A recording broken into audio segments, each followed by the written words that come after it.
So leo tunasoma kuhusu nyakati.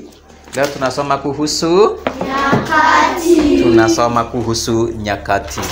Kuna nyakati mbalimbali ambazo huwa tunatumia, zikiwemo wakati uliopo. Sema wakati uliopo. Wakati uliopo. Wakati uliopita. Wakati uliopita.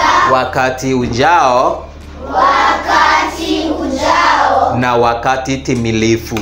Na wakati timilifu. Kwa kuwa tunasoma grade ya 4, tutaweza kuangazia hizi nyakati 4 kwa sasa. Ukifika grade ya 5 na grade ya 6, tutaweza kuongeza zile nyakati. Tumeelewana? Tutaweka grade ya 6 na 7 nyakati zinaitwa nyakati za mazoea. Wakati wa mazoea. Kuna wakati wa mazoea tunatumia kiambishi huu. Kuna wakati wa kuendelea. Kuna wakati wa kukamilika kwa jambo. Unaona? Tunatumia hizo nyakati unapoendelea kupanda ngazi. Katika wakati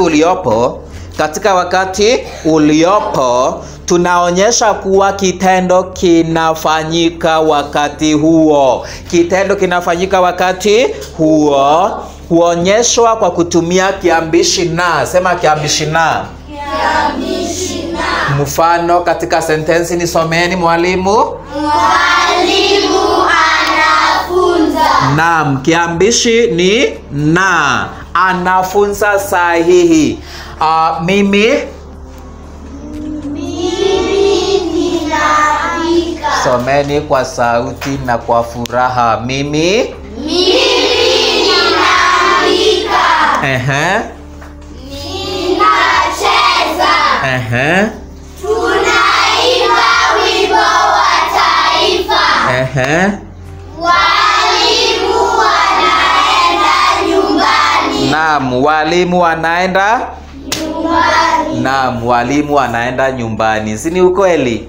Wanaenda saa hii, wanaenda sasa hivi, wanaenda sasa hivi. Katika wakati wa pili, wakati uliopita, tunatumia kiambishi li. Tunatumia kiambishi Li. naam, kinaonyesha ama ule wakati unaonyesha ama kile kiambishi li kinaonyesha kwamba kitendo kilishafanyika. Kitendo kilishafanyika.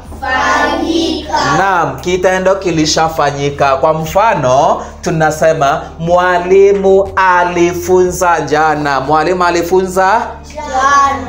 kwa hivyo ni kitendo ambacho kilifanyika jana, wakati ambao ulipita, past tense. Mimi niliandika. Mimi nilicheza. Mimi Cheza. tuliimba wimbo wa Taifa. walimu walienda wapi? Nyumbani. Naam, walimu walienda nyumbani wakati ambao ulipita. Sehemu ya 3 tutaangazia wakati ujao. Tunatumia kiambishi kiambishi ta kinaonyesha kwamba kitendo hakijafanyika. Kitendo hakijafanyika, lakini kitafanyika kwa muda mchache ujao. Kitafanyika kwa muda mchache ujao. Naam. Either 3 hours are to come, or mimbi jioni, ama kesho, ama next week, wiki ijayo, ama mwaka ujao. Kitendo tunatumia ta kuonyesha kitendo kitaweza kufanyika wakati fulani. Kwa mfano, mwalimu atafunza kesho. So na tumeweka kesho kwa sababu ni wakati ujao. Mimi nitaandika. Mimi nitacheza. Mimi nitacheza. Sisi tutai wimbo wa Taifa. Yes, walimu wataenda wapi? Nyumbani. Naam, walimu wataenda nyumbani leo jioni, si ndio? Hawatalala shuleni.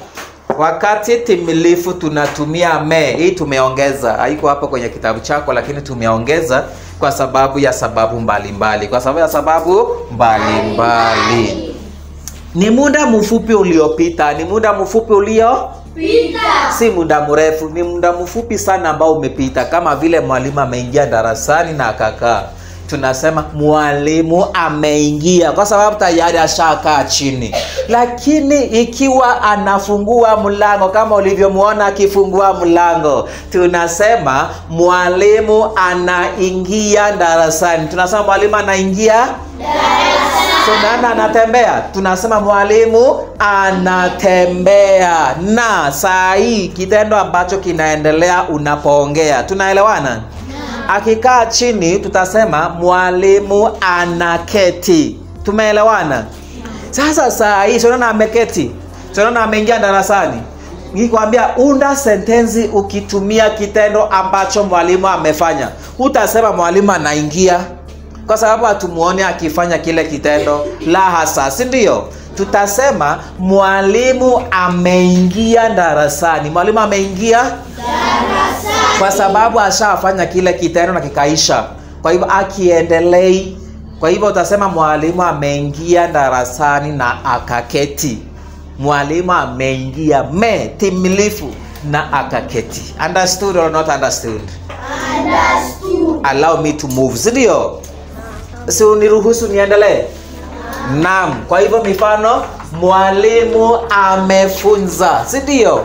Amefunza na akatoka. Sasa mimi nikitoka from here, nikitoka utasema mwalimu ametufunza Kiswahili. Mwalimu ametufunza kuhusu nyakati mbalimbali. Tunaelewana? Mwalimu amefunza, mwalimu ameandika hivyo. Nimecheza nikachoka. Mimi nimecheza na nikachoka. Tumeelewana? Mimi nimeandika insha. Tumeimba wimbo wa taifa. Walimu wameenda nyumbani. Kwa hivyo hawako shuleni, si ndio? Hawako wapi? Hawako shuleni. Washaenda nyumbani na labda wako njiani lakini hawajafika. Na kama wamefika ni wale wa karibu wamefika nyumbani. Tumeelewana? Ya, hiyo ndio kazi ambayo nilikuwa nimekuandalia kwa siku ya leo.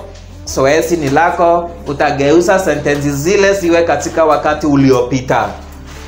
Zimechanganyishwa katika nyakati mbalimbali, lakini uniandikie ziwe katika wakati uliopita. Kwa mfano, ninatembea. Wakati uliopita, nilitembea.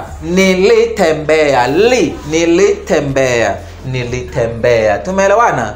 Sawa, nijazie zingine mpaka nambari ya 6 na tuonane kesho kwa majaliwa. Si ndio? Naam, simunipe makofi kiasi.